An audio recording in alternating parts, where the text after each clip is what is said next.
आप सभी की खिदमत में सलाम अर्ज़ है। मेरे दाएं तरफ सोनाली आनंद जी हैं जो कि स्टेट स्पोक्स पर्सन हैं, और मेरे बाएं तरफ अमित पासवान जी हैं, ये भी स्पोक्स पर्सन हैं।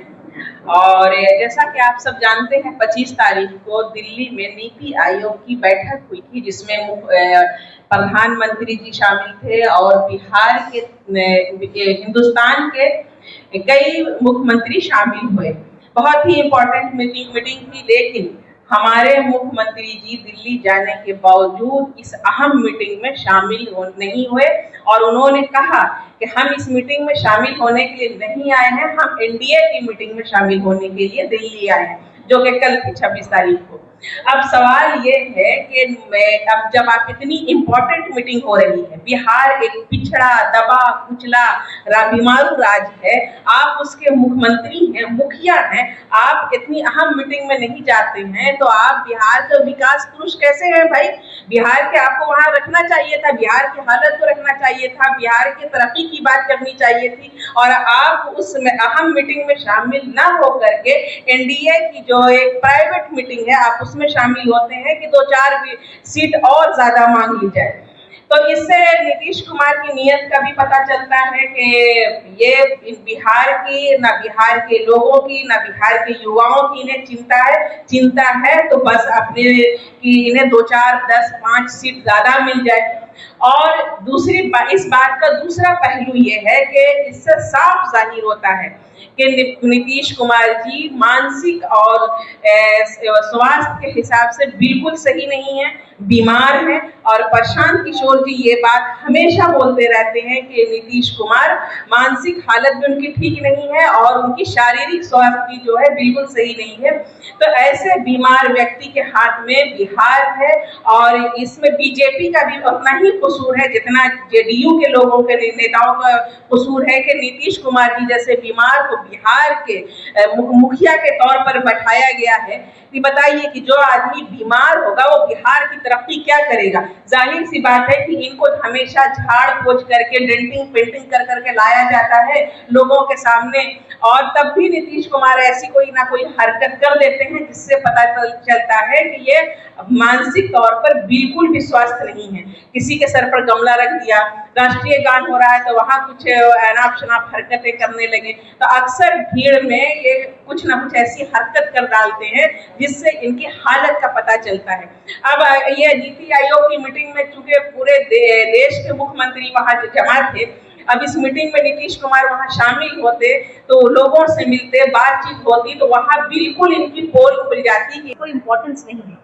इससे ये भी समझ में आता है कि आपकी अपनी राजनीतिक एजेंडा या फिर आपकी अपनी राजनीतिक प्राथमिकता जो है वो देश या विकास, राज्य के विकास से पहले आता है। दूसरी चीज़ ये कि जब भी हम अगर आप इसमें पार्टिसिपेट नहीं करते तो दूसरी बात ये समझ में आती है कि आपके लिए नॉन इम्पॉर्टेंट है, और आपको साथ में ये भी लगता है कि अभी इस तत्काल इस में पार्टिसिपेट करना उतना पॉलिटिकली प्रॉफिटेबल नहीं रहेगा जितना कि हमें इंटरनल पॉलिटिक्स या इंटरनल समीकरण बनाने में जितना हमें प्रॉफिट मिलेगा। दूसरी चीज़ ये कि अगर आप देखें एनडीए के पटल पे जब ये डिस्कशन हो रहा है तो ये डिस्कशन कोई नया डिस्कशन नहीं है, ये डिस्कशन चलता आ रहा है, आगे चल रहा है और आगे भी चलता रहेगा। तो फिर से वही बात आती है यहाँ पे कि उनकी प्रायोरिटीज़ कहाँ हैं, ये साफ साफ उनके मुंह से दिखता है हमें। दूसरी बात ये है कि हम नीतीश कुमार को जानते हैं कि वो किसी भी बाइकुक और बाइकुक चाहते हैं कि सत्ता में हम बने रहें, तो एज हम उनका इस मूव को एज अ प्लान बी भी लेके सोच सकते हैं, या हम कह सकते हैं उनका ये प्लान अपनी इज्जत बचाने के लिए या फिर अपने आप को इससे स्किप करने का रास्ता हमने चुना है। Thank you.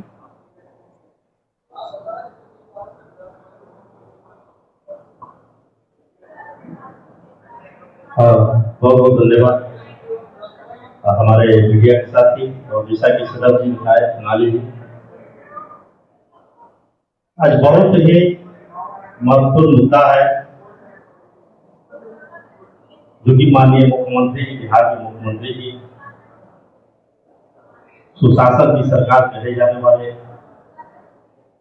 और कमोवेश यह कहा जाए कि जिस तरह से हम कहें कि जनरल राज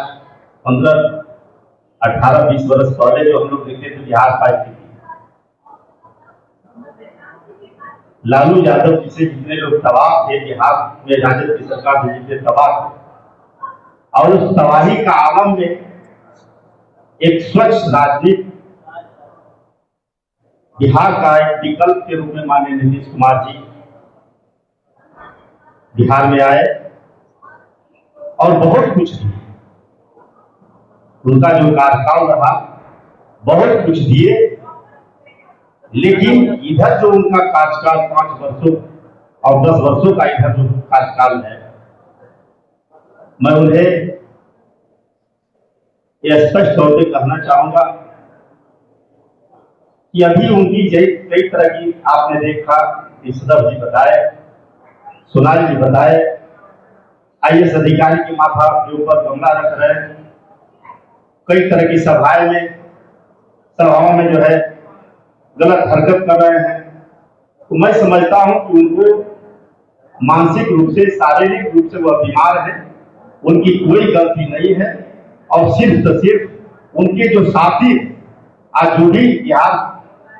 का सरकार चलाने का काम कर रहे हैं, चाहे वह भुंजा पार्टी के लोग रहे, IAS अधिकारी के लोग रहे, उनसे मेरा एक ही आग्रह होगा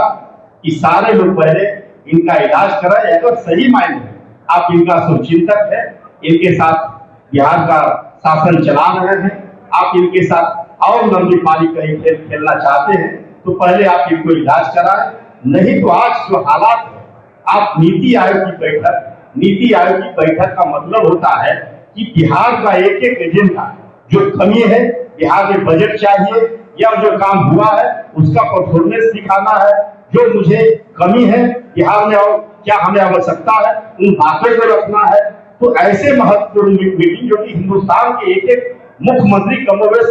वो चाहते हैं कि इस मीटिंग का इंतजार करते हैं कि हम लोग वहां पहुंचे, लेकिन इसके बावजूद अगर बिहार का मुख्यमंत्री वहां नहीं पहुंचते हैं और NDA की बैठक में जाते हैं और कहते हैं कि NDA की बैठक में हम आए, और NDA की बैठक में भी कुछ देर तक बैठने के बाद वो बाहर चले जाते हैं, उसके बाद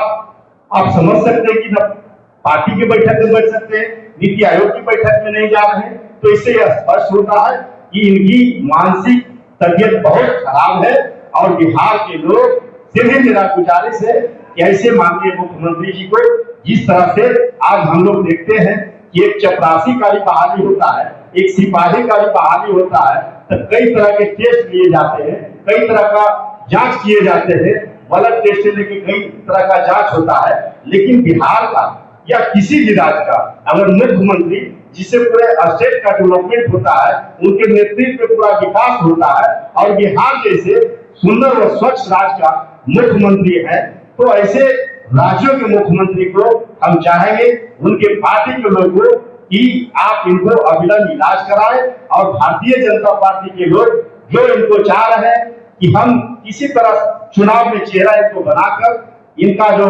वोट का जो प्रतिशत है उसका हम बेनिफिट ले लें, फायदा ले लें, और महाराष्ट्र में जिस तरह से हम सरकार को बदलने का काम किए हैं, उसी तरह से नीतीश कुमार को भी बाहर करने का काम करेंगे। इस तरह का जो भारतीय जनता पार्टी का साजिश चल रही है, समझने की जरूरत है। आप तमाम साथियों से मैं निवेदन करना, पूरे बिहार में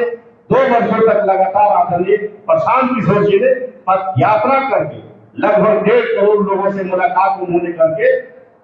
और 2 वर्षों तक पद यात्रा करके पार्टी का निर्माण करके एक एक चीज जिस तरह से जानने का प्रयास किया, लोग के घर में पहुंचने का प्रयास किया, मैं समझता हूं जो बिहार के लोग विकल्प की तलाश में थे, आज जन स्वराज पार्टी विकल्प के तौर पे हम लोग ये गांव-गांव में हम लोग जाने का यह प्रयास कर रहे हैं। इस विकल्प में सही की सहभागिता जरूरी होगी। इसी जी एक सवाल है, आप कह रहे हैं कि नीतीश कुमार विद्वान है, विकास परियोजनाओं का सर्वेक्षण करने किसी भी वक्त निकलना, कैसे माने कि नीतीश कुमार विद्वान है?